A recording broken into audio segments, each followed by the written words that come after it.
Thank you to the distinguished chairman for his answers and allowing me to flesh out some of the clarity on that particular issue. I'm standing here today against this bill. I understand the reasons why we're doing it. I understand that substance abuse is a culture that we need to look at different avenues to treat this problem. But unfortunately, I've seen too many people throughout this entire state. I've seen too many people that are residents of my district, even fellow classmates, fall into a bad path and onto addiction. And I feel that at this time in our state, we have to be creating laws and creating legislation which deters individuals from using substance abuse, as opposed to the other way around. And I fear some of the implications of this particular bill. As Representative Song, the distinguished chairman, said in his statements in regards to having a chance or to utilize substance abuse treatment on your second arrest, that is already practiced. And throughout the debate on this particular bill, it was labeled as second chance. And I just want to clarify for the chamber here that in practice, this is far from being a second chance.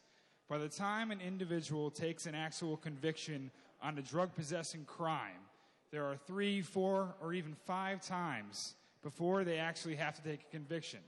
There is the drug education program. There's something called the community service labor program, which a defendant has 2 chances to get into, which means they get arrested once, utilize the program, come back again, and then utilize the program once again. And then there's, in addition to that, there's also a program called KDAC, which is a program in which an individual can utilize treatment, come out of treatment, and then once again walk out of the court without anything on their record.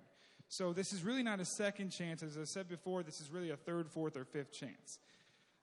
In addition to that, I think there's implications in regards to drug sale crimes. As the good representative stated, this does not have any direct impact on the drug sale laws, and he's exactly correct.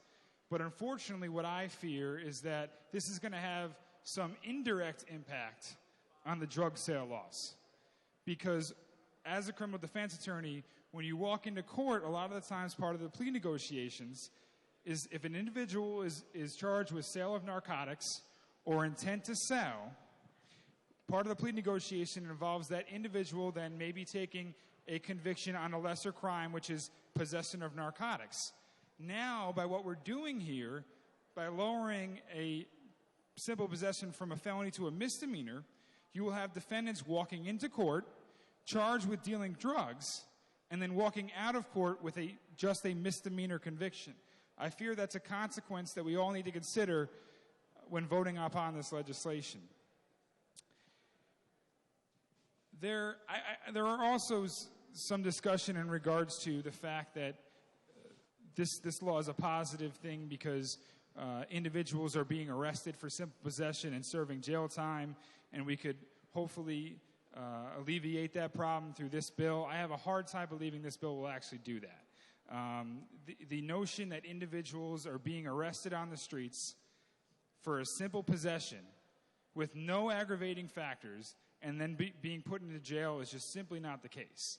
The individuals that are in jail on a conviction of simple possession have many other aggravating factors for them being incarcerated as opposed to just simply having possession of a narcotic. So I thank all the work that the Judiciary Committee has done, Representative Bimbis, in working and making this a better bill.